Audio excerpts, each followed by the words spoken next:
Welcome to ClueCon Weekly. Join us every Wednesday to learn about the latest cutting-edge developments in the real-time communications industry. ClueCon Weekly is brought to you by FreeSwitch Solutions. Get support and professional services directly from the creators of the FreeSwitch open source project, solving your issues in the most efficient, stable, and scalable way possible. Get the FreeSwitch advantage. Visit freeswitch.com. Also brought to you by ClueCon, the premier technology conference for developers by developers. Join us every summer in Chicago. ClueCon kicks off on Monday with our annual hackathon, The Coder Games, followed by 3 days of technology-rich presentations discussing telecom, WebRTC, and IoT from developers around the world. To learn more, visit ClueCon.com or call 877-74-A-CLUE.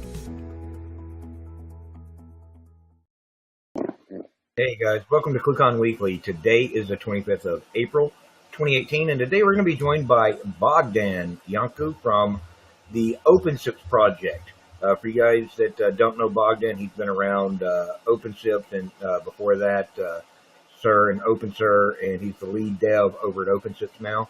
And next week they're going to be doing their OpenSIPS Summit in Amsterdam, so he's going to be joining us to talk about that, plus other things OpenSIPS. So first, let's go over to Mr. Josh with the news. Josh, how are you doing today, sir? Hey, good afternoon there, Ken. I am doing all right. Thanks to the community for joining us here today. Again, if you have any questions that you would like to have posed to our guests this week, just go ahead and put your comments or your questions in the YouTube channel or in the IRC channel, and we will try to answer your questions during the call here. Yep, and don't forget, guys, ClueCon is coming up really fast. The 23rd of July through the 26th. It's going to be back at the Swiss Hotel in Chicago. It's a great hotel, beautiful venue. You can register right now at ClueCon.com. And just for today, the 25th, and tomorrow, the 26th, there is a flash sale going on. Use the discount code CC2018 flash sale. And you'll get $600 off your ticket. Remember, that's only good through the end of the day, the 26th. So you want to get that in today. Don't wait. We have a new venue this year for our Food, Fun, and Festivities by FlowRoute and FreeSwitch. Our annual dinner we usually have on Monday night of the conference. There is always a reason to party at Dick's Last Resort. So be sure to RSVP for this event when you register for ClueCon. And we're also bringing back the boat tour sponsored by VoiceTel again this year. Last year was a wonderful debut, cruising up and down the Chicago River and out onto the lake. Some fantastic views of the city and a lot of information about the architecture around the city. So reserve your space when you register for ClueCon today. Be sure to check out our newsletter at the ClueCon website. Sign up for the newsletter, and you be sure to find out what our second wave of ClueCon announcements, second wave of speakers will be for the ClueCon conference there. And FreeSwitch Solution is now offering live virtual training. Learn basic FreeSwitch operations from the comfort of your home or office. Email training@freeswitch.com for more info. The FreeSwitch team is very excited to announce the launch of our cloud-hosted FreeSwitch virtual machines that we have called FreeSwitch Blue, or FS Blue. It's been a long time in the works, and we're very happy to add FS Blue to our product list because we're always looking for ways to make your deployment of FreeSwitch easier. So there's no need to bother with installation and configuration procedures. You just simply click here, click there, and in a matter of minutes, you'll have a FreeSwitch at your fingertips. If you want a user interface on top of that, you will also have Fusion PBX options available. And this service is brought to you by the founders of FreeSwitch Open Source Project. So you know that everything is set up in the most efficient and scalable way possible. More details about this fantastic product can be found on the freeswitch.com. Be sure to check out FS Blue in the products tab there. And be sure to sign up for more news regarding the but the deployment thereof. All right, Ken. Yeah, and if you guys have any other suggestions for future episodes of ClueCon Weekly, guests you'd like to see, topics you'd like us to cover, email us at marketing@cluecon.com, and we'll continue to add instructional videos periodically, so make sure you check in regularly for updates on the FreeSwitch YouTube channel. Oh, yeah, and be sure to sign up on Facebook, follow us on Twitter, and subscribe to the YouTube channel. You can also sign up with the mailing list to receive this and more fantastic news and announcements. All right. Thank you very much, Josh, for help with the news today. Now we're going to go over to Mr. Jersey Mike. I think he's got, who you got joining us today for Community Corner, Mike? It's Mike Jarris is joining us today. And Hello. So we have a very interesting question. This one's a little bit more complicated.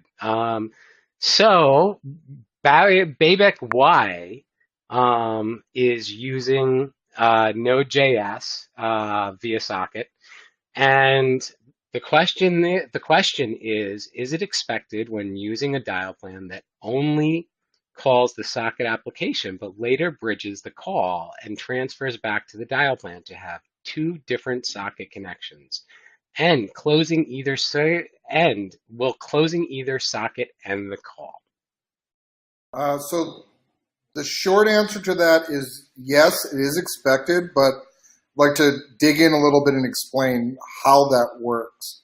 So when you call into the socket application, essentially what FreeSwitch does is park that call and wait for commands on the socket to be executed. So when the first socket comes up and you call the bridge application, essentially what that's doing is the same thing that you would do if you called the execute extension, out of dial plan. So it's essentially recursively executing another extension while it's waiting in that first socket. So it's running that bridge attached to that first socket. Now, because that's recursive, when it's gone and done the transfer, that's still inside of that first bridge execute extension. So it's now opened a second socket inside of there, one level deeper, and that's going to call create your second socket. Now, the way that the outbound event socket, the socket application is designed, that will, if you drop those sockets, it will unroll everything. So one of the reasons that it would be designed like that is, for example, if you had hang up after bridges false, you could have it fall back to the first socket. Like when you did the transfer, if that was hang up after bridges false in the B leg, the receiving party hung up, you could hold on to the A leg and then your second socket would drop, but your first socket would stay up and you'd have that back in control and you could have that call another person. So yes, it is expected. It's a little bit of a complex scenario. And there's not a great way to get around that other than if instead of doing the broadcast execute of the bridge app in the socket application, you could instead intentionally drop your socket connection and transfer that call out of the socket app directly into a bridge application. That would drop your first socket when you bridge and solve that problem, but then you wouldn't have the control that you have to fall back to. So there are some ways around it, and either way, it's a little bit of a complicated situation. So what do you think Babak is trying to accomplish through it besides dynamic call control? I think he's trying to use Node to do dynamic call control.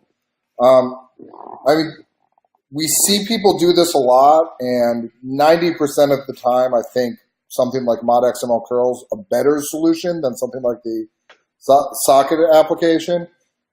It doesn't meet everyone's needs, though. It is a little bit of a different paradigm. It is like creating a list of things for them to do. Usually that ends up being a better solution, but not always. What about message queues? That would be a good solution as well, right? Message queues as far as what? Just basically dispatching different events.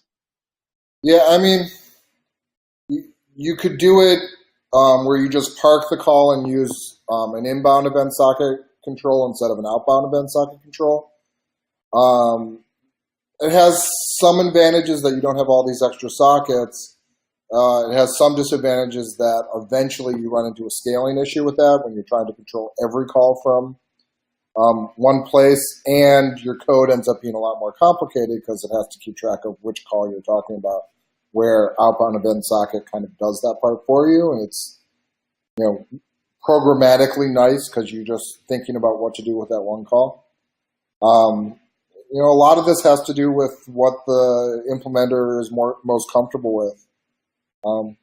I think your point earlier about socket versus something like modxml curl is probably a more interesting way to engineer a solution like this, but it's a major design change. Just simply transferring to bridge, maybe a simpler solution that still keeps the general architecture in place. All right. Well, thank you, Michael. That was actually some great input. I'm sure Bayback has some challenges ahead of him. Yeah. And so I guess you could call Free Switch Solutions if you need some help, right? Absolutely. Yep. So today we have Bogdan from OpenSIPS, and so lots of interesting stuff going on that end. You have a new software release. So would you like to speak about it? Well, definitely. First, hi, Michael. Thanks again for the invitation, for joining you to this really cool way of keeping communities, up to date, which is actually the ClueCon Weekly. And I don't remember exactly. Maybe it was like 2 or 3 months ago when we were last time here. We talked about we talked about the plans we had and the ongoing work we had for the 2.4 major release. Now I can say that all that work and the actual release is somehow behind us. It's done. It's there. At the end of the March, we had the beta release. In a couple of days, we'll have the stable version of it. And at this point, we are looking forward for the OpenSIPS Summit, which will happen next week in Amsterdam. So, as you can see, that's a very interesting time of year for us, because we have, in less than 2 months interval, we have the major release of the year, and at the same time we have the OpenSIPS Summit. This kind of a combination already became a bit predictable for the project, and let's say we like this combination. Each year around March, beta release, then in May we have the stable release combined with the summit. It's a great combination that proved to work in the way that we take advantage of the summit in order to present all the things that we did for the latest stable release. At the same time, as that's the advantage of the predictable things. People do know what to expect in terms of when will be the next release, when will be the conference, and so on. So yes, right now we are working. We are on the last 100 yards or meters, whatever you want, in order to prepare everything for the summit. Again, for the last 4 years, we will be in Amsterdam. We love that city. I'm sorry, there is no way around it. I guess we don't have plans, and we are not even thinking of changing it for the future. It's a great We are venue, still that's for with the sure. lovely. Well, yes, this year we'll be again with the lovely Radisson Blue as a host for the event. There is a slightly change. We upgraded from the ground floor to the fifth floor because we had to go for the biggest conference room they had, and that made let's say a bit of a issue for us because it's basically it's a kind of an attic. The fifth floor, you have like glasses, windows through the city, and usually fifth floor for Amsterdam, it's on the top of the world because it's everything. It's like maximum 3 levels high. So that will be a really tough competition for the speakers, to catch, the audience. I mean, you can look outside you can stare outside, to admire the city, or you can pay attention to the speaker. That will be a tough decision, okay? But I'm still sure that the speakers will have, because we really have a good set of speakers. They will, beat the Amsterdam Panoramic. So we're gonna have to hope that they don't Yeah. resort to putting pictures of like kittens and puppies on the screen in order to pull the attention back.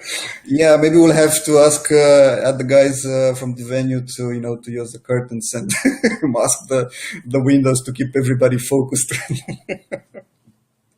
But that's a really nice location. That's a whole floor with the main conference room, where there is an additional expo room with all the facilities where you can have all the chit chats that usually take place during such conferences, and more or less because the whole floor it's ours. Basically, it's it's quite not necessarily a private, but it's a very focused kind of conference. For the OpenSIPS Summit, along the years, we tried to deliver an highly technically focused event.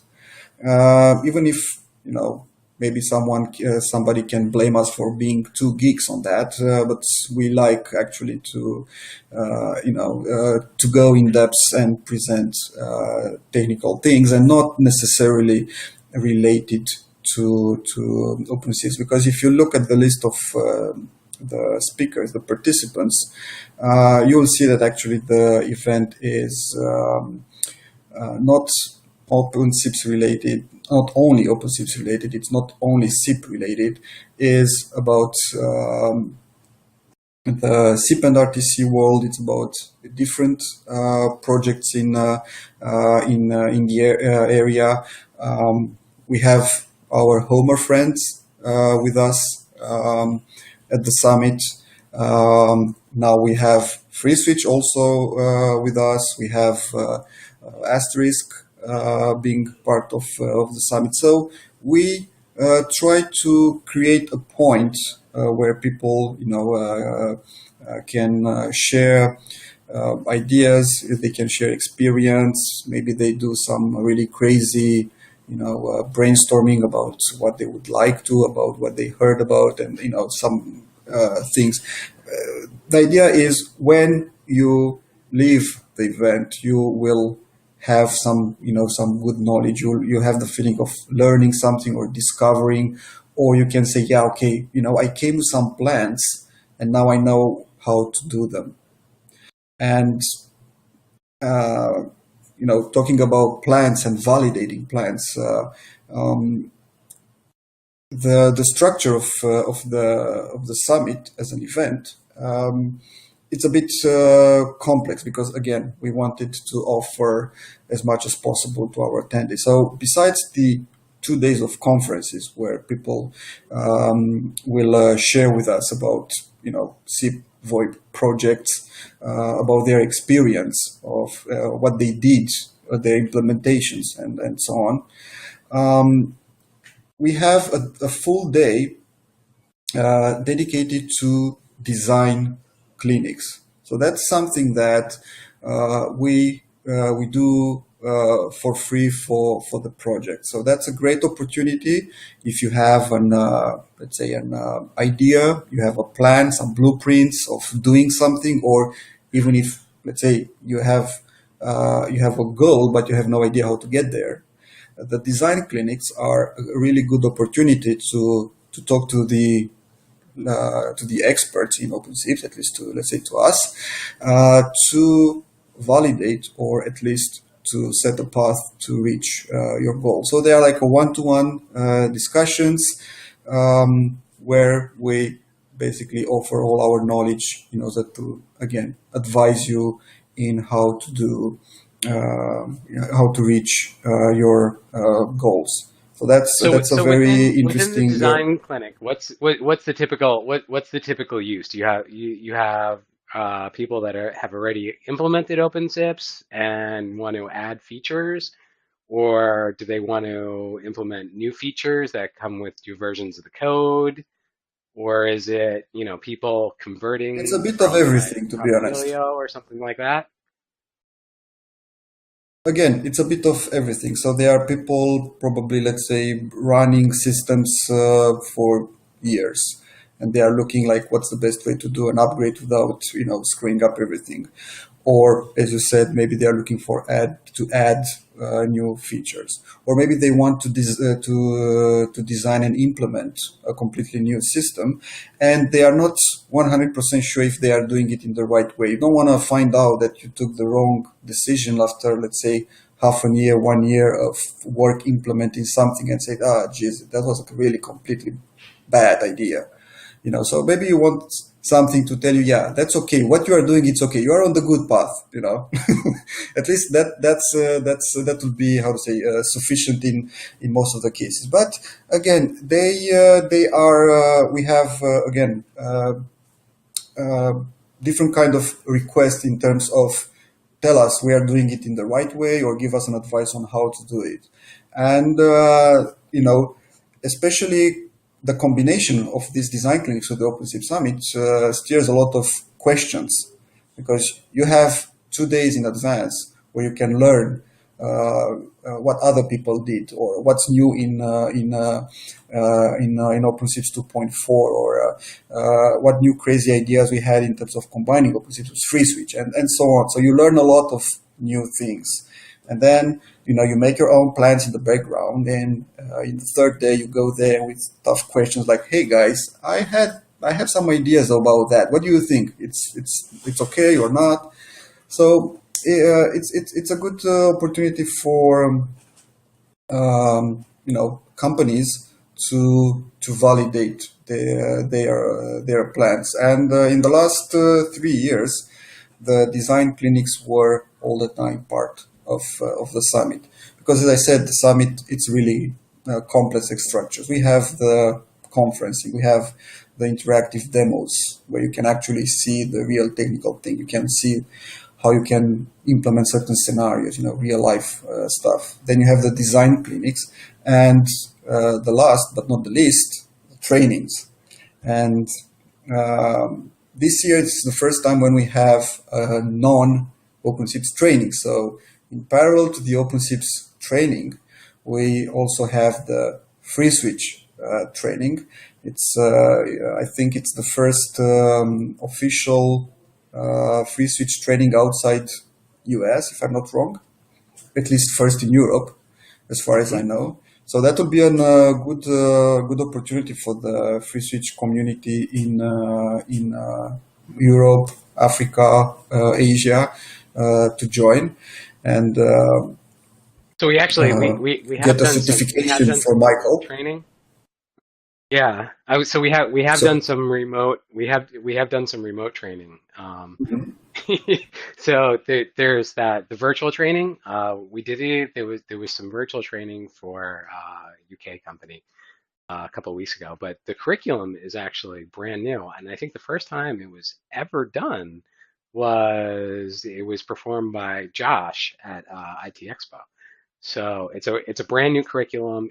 There's a lot of really interesting information in there, and so it's one of the best free switch trainings I've ever I've ever proctored, and then to actually teach it, I'm a little nervous. Well, that's a good opportunity not to miss it, I would say.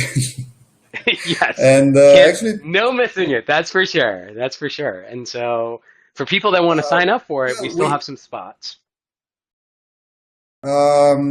Actually, there was a kind of a funny conversation today in the office because we are talking with and we said maybe one of us should join the free switch. Maybe we need to to learn more things about in depth from the experts. Something about how to run free switch, and they said, oh gee, but we have the OpenSIPS training in the same time, so that means we have to sacrifice one of the trainers, which to a certain point is quite difficult from our perspective, because we have a responsibility for the students in terms of being there and helping, and that was a tough one. So okay, what should we do? So do sacrifice one of the trainers to actually send him to the free switch training as a student, or okay? So we are still thinking. So I've got to tell you, because I attended the boot camp in Houston, and that was an enormous that was an enormous help in understanding the differences between OpenSIPS and Camellia, and so that was one of the things that really helped me more than anything else with the transition over.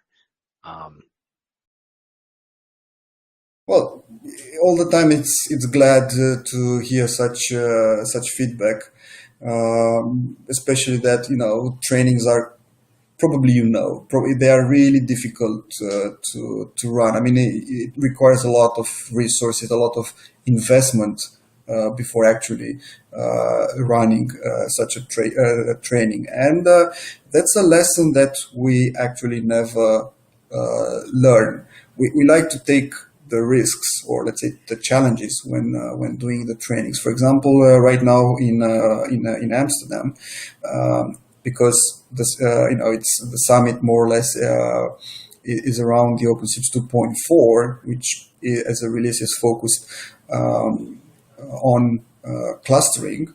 We said, okay, let's prepare a brand new training which is focused especially on clustering. So we had to, in the last weeks, to prepare from scratch and completely new training. And so that's the binary replication, right? That's a very small part of it, and it's somewhere at the very low level, But yeah, it's more or less on this. Actually, it's a binary protocol. On top of this binary protocol, we have a clustering infrastructure that helps, building as a network to build a cluster of OpenSIPs. And then on top of this cluster infrastructure, you can use a lot of other features. Functionalities like registrations, calls, presence, in order to distribute and replicate the data. So basically, this clustering covers all the verticals in OpenSIPS. It's not just a simple separate module, and that was the whole work was a huge investment from our perspective. But going back to the training, we said, okay, how do you do a training about the clustering when you have students? You put each student to build his own cluster. It will end up like running 6 machines. That will really become really complicated. And then we had the idea and said, okay, let's group the students, like 6 together, and make them. Each student will be like a node inside the cluster, and they build clusters together. So each of them will be just a part of the cluster, and then they will work together to make it happen. So I said, okay, let's see how it works. So it will not be an individual kind of approach in terms of working on the training, but rather they will work in groups, working together as a cluster to build a cluster. So I'm really excited to see how that will work out. Yeah.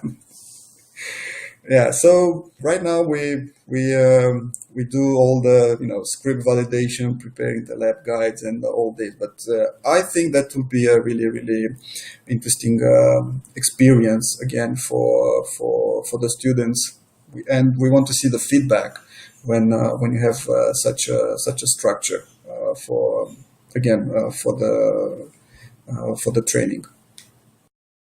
I know that having in parallel the two trainings, the FreeSwitch training and the OpenSIPS training, put a lot of people in difficulties because they had to make the typical choice, the blue pill versus the red pill. So which one? Because we had many people say, "Oh, we want to do both." Yeah. Sorry, I cannot take your money for two trainings and actually to put you on only on one because you cannot sit exactly on the wall over there, between the two rooms.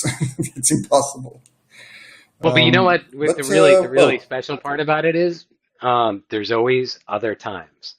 So there's, they can do exactly. online trainings, they can do trainings at other locations, they could do it the following year.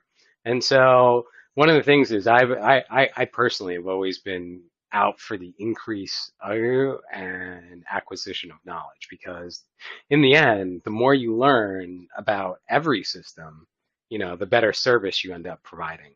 And that in turn, creates happy customers. That's something that we try to achieve during the summit. I mean, to try to expose as much knowledge as possible from different sources.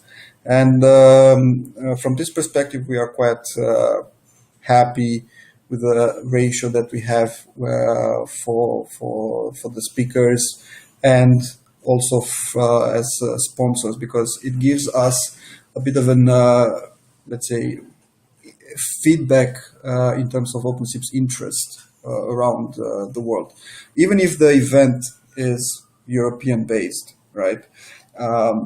As speakers and sponsors, we have quite an even balance between companies or persons or speakers coming from Europe or coming from the American continent. Let's say not say only US. That means again that in terms of interest,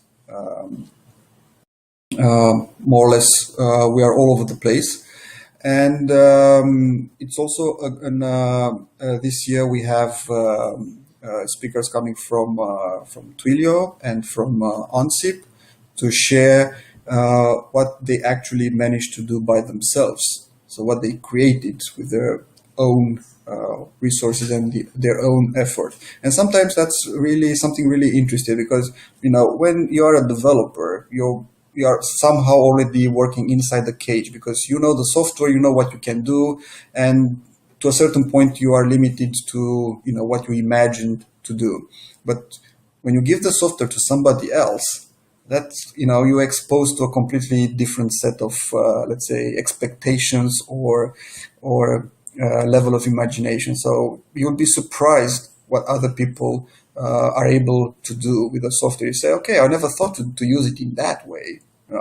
So that's why we consider that such feedback, presentations about what other people did with OpenSIPS are really interested, and we don't want to limit only us presenting, what we did with OpenSIPS. So that's one of the things I've always really liked because after the presentations are over, you guys publish the configs online. And so, that's always that's a wonderful asset looking back. It's not about seeing it in person and understanding how it works. It's about, you know, sometimes weeks, months later, getting back to it and saying, oh, maybe I should implement this in my network now. And how am I going to do it? And they did it in the conference. So let me take a look at what's there. And those Yeah, code samples are so valuable. They really are, because when it comes down to it, when a lot of the configs that I see that are out there, they're all pretty much based on one or two base configs. And it's not very often that you see something that's unique.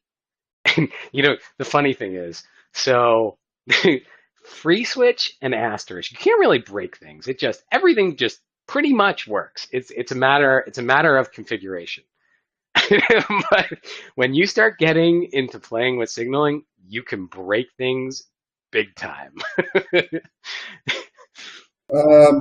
Yeah, that's the fact that let's say OpenSIPS configuration is so intimate with the signaling, so that requires you to know exactly how SIP as protocol works. And sometimes you cannot start using OpenSIPS without understanding SIP. And you can say, yeah, okay, that's something difficult because you have to learn SIP. On the other hand, once you learn the whole thing, then you have the world at your feet, because you know that you can do more or less true. everything. You can do it's magical a tough climb, things. but then you get on the top of it. Yeah, so that's I'm not sure if it's a good or a bad thing, but because there are many people giving up during the climb, to the top. The ones getting on the top are really excited. But you cannot make everybody happy, and we never wanted, let's say, to compromise the flexibility or the things that you can do with OpenSIPS just for the sake of make it simple or easy to use. I mean, if you really want to, let's say, to get on the moon, you have to take the challenge and learn to be an astronaut and fly a rocket. That's it. So you have to learn and work a bit your ass if you want to get there. It's not for everybody. That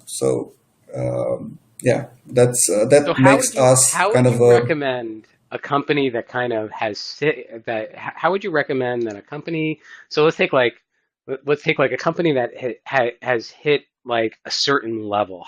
What would be like the process flow for them to kind of get on the OpenSIPS bandwagon? How would they be able to do that?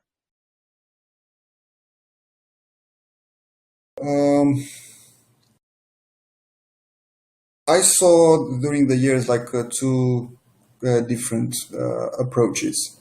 So it's not in the bad in the bad way. We usually I call them the ignorance.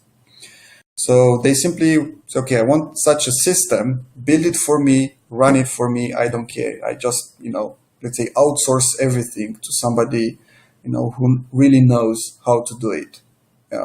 So again, they just make the requirements, and then they go out finding someone to build, and again to operate the system. I mean, in terms of support and everything for them. So they don't want to invest anything in terms of let's say learning the software. They rather invest the money in a relation with the company to do the job for them. So basically, that's our complete outsourcing.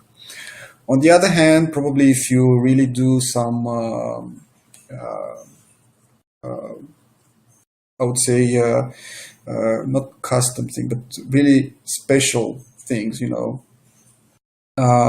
there is a completely different approach where they try to accumulate all the knowledge in-house by having people attending to trainings, people trying to being all the day on the mailing list, on the IRC channel. So basically trying to grab knowledge from the community through all the possible channels, reading blogs, again, read documentation, tutorials, mailing list, or all the possible channels.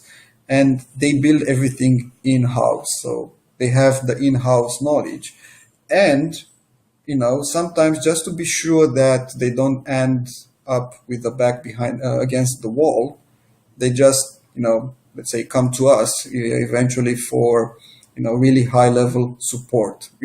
When something hits the fan, that's the time to call us. But otherwise, they can more or less manage everything in-house in terms of operating, upgrading, but for just to feel comfortable and to have a double checking in terms of what they are doing. Sometimes they go out again for really kind of expertise. So there's some other new features in 2.4, right? And so that pertains specifically to Anycast, and that's like one of the big hot things these days. Yes, actually, this more or less started, I would say, almost 1 year ago in some discussions we had with Telnix. They last year and this year they are the major sponsors for the OpenSIPS Summit, and they were trying to build something, but out of the box you cannot actually get a full Anycast support. And they were facing some challenges in terms of, okay, how do we handle some cancels, retransmissions, how we do match replies going through different servers, and typical transaction level issues because of getting packages on different servers. And we keep looking into the Anycast topic. We had some more discussion last year at the ClueCon, and we said, okay, look, actually there is somehow this Anycast work may perfectly map with our ongoing plans in terms of implementing this cluster support in OpenSIPS, because at the end of the day, Anycast, to a certain point, again, it's a particular case of clustering calls in multiple locations. So Razvan had a really interesting presentation last year at the AstraCon about ways of achieving high availability with OpenSIPS in different kind of combinations. As a subchapter, Anycast was in there in his presentation, and actually. The room where he had the talk was really packed of people trying to see. Usually, high availability and how you do distribution, that's really a hot topic, especially that there is no standard recipe on how to do it. You have to imagine, you have to put together a lot of things. You have to understand, in order to make it work. It's not like, someone asked on the mailing list, what module do I have to load in OpenSIPS in order to achieve high availability? Well, it doesn't work like that. Yeah. So, we got the feedback from different sources that's something that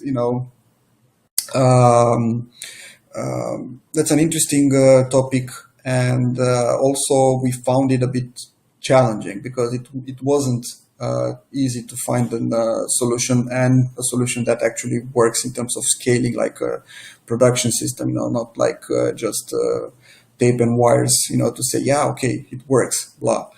So something that actually performs well. And again, building everything on the top of the clustering module, actually we managed to get a really cool solution with this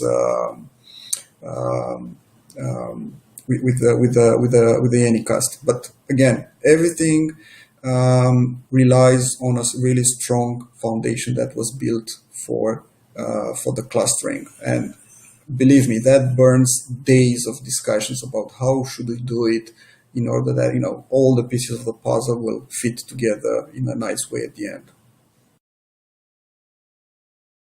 And so one of the things is Anycast can be implemented on so many different levels too. So it's like, what type of goals are you actually trying to achieve? Whether it's just latency based routing, or is it high availability, or there's a lot of different things that can encompass, Exactly. functionality of any gas and complexity that comes associated with it too. True, because that made our life even more complicated. Because first we had to understand from the network perspective what are all the possible scenarios where Anycast may be used. I mean, as you said, you want to have high availability. You may want to do some crazy balancing, or So, what are the realistic scenarios for using Anycast? Because in all the things we do, we take the final decision in terms of doing it or not based on, is this a realistic scenario? Does it address a real problem? Because it makes no sense just to do something for the sake of just having it. Nobody use it. It's just a trophy on the shelf. So we really try to look and identify what are the things that are needed in terms of using, when it comes to using OpenSIPS. And that was more or less the same with the Anycast. Once we said, yeah, okay, that's something interesting, then let's look inside the Anycast scenarios and see exactly which are the realistic scenarios, and let's try to focus on those one in terms of covering them. So any cast would come at a very substantial cost to be a trophy, that's for sure. Well, the world's most expensive trophy.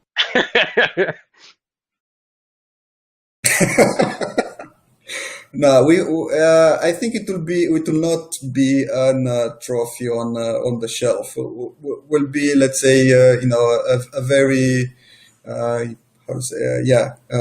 used part of the OpenSIP suite. Absolutely. It's funny. It's funny about it because I think in another couple of years, I mean, that technologies like that, I mean, it's just going to be, instead of just having one or two or three companies that have the ability to do it, I think everyone will just have it as just, it'll just be normal, because in the end, there's so many advantages in implementing the network that, it's complicated, but it also simplifies things greatly. Well, that's the nature of things too. You have to keep evolving. I mean, we are evolving in terms of the services. I mean, if you look back, maybe 2005, what were the VoIP services out there? Just some basic calls, and a great success was just to have a platform that it's able to route calls, and all the focus was actually on interoperability in terms of devices. Like, I have this crazy phone that I don't know what's doing. It has its own, let's say, interpretation on the SIP standard and doesn't work with my proxy and all these kind of nasty things.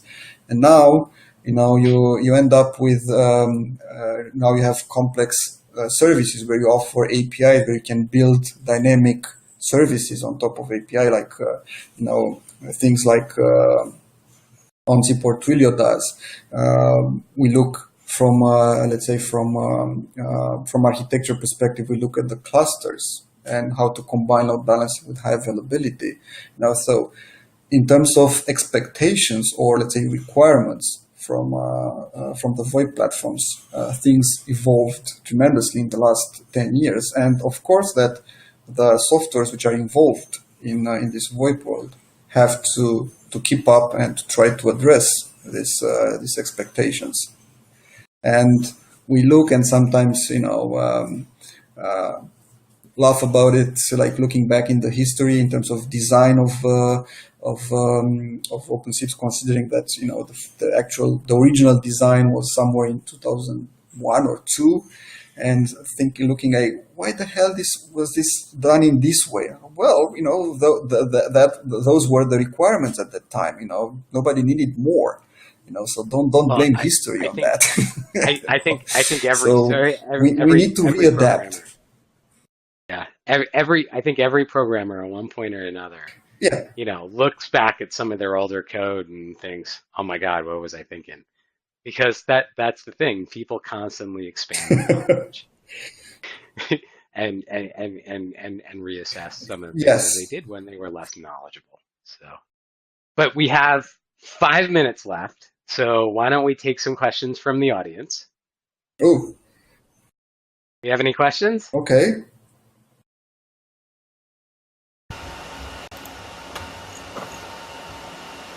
I'm looking here, but I don't see any questions at this point.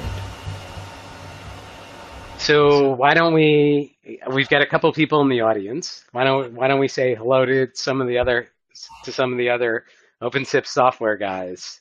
Let's surprise everybody and get them on screen. Let's see here. Leave you, Vlad. You guys turn your camera. Ooh. Razvan. Turn them on.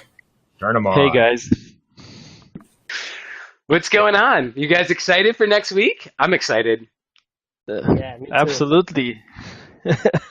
I mean, it's not that we're only excited, but we've also got still a lot of work to prepare so that everything runs smoothly. So that's one way of saying we're excited. Yeah. Yeah, I can't wait. Little nervous too about the training, Right. but It's all good. I mean, this is the fourth time we're doing this, so we it's getting better and better each time. well, that And Michael, think about we have again the boat trip on the Amsterdam canals, which is really, really, really nice. And thanks to Celeste, she picked up a really, really nice place for the dinner on Wednesday. It's so that typical place, Amsterdam place. it's a So castle. I'm really, really, because she confirmed. It's a kind of a replica inside of a city, replica of a castle, because probably it's more or less impossible to build a castle in Amsterdam. But it looks like. And talking to Celeste a couple of days ago, she finally confirmed the booking, because actually there was not such an easy one to get the reservation at the place, considering that we are like 120 persons. And Do they even have that drinks and there? food, and they have the capacity. Actually, it's, believe me or not, they give us a full floor. They have a 200 people capacity for each floor. Actually, that's a huge place. So to be honest, I'm really, really looking forward to for that event. So that will be fun. And then, so what else can we expect? So there's the boat, there is the dinner. Is that all the nights?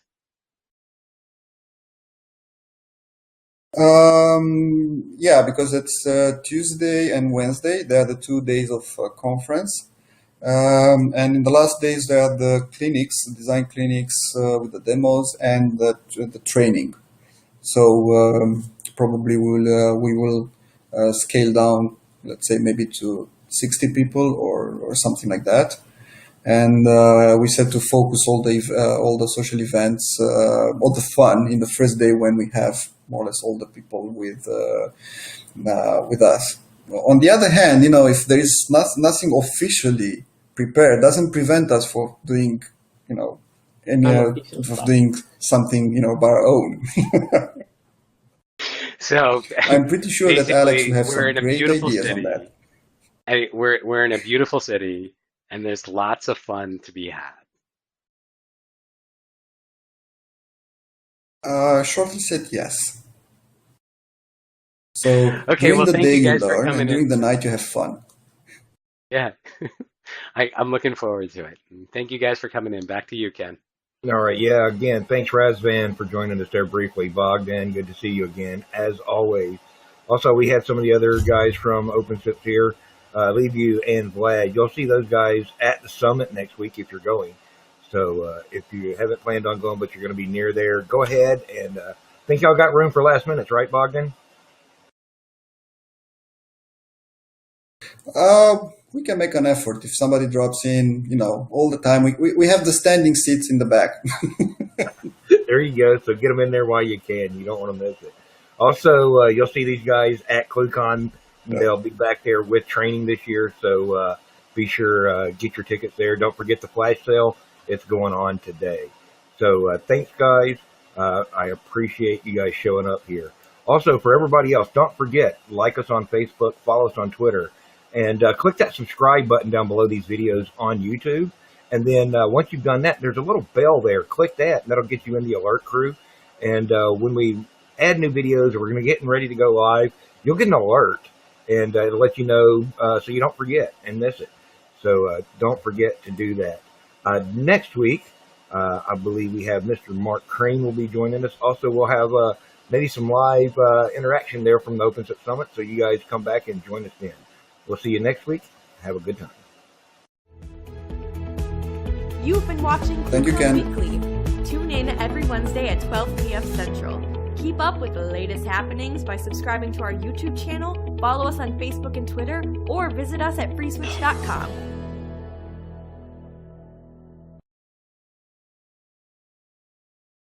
And we're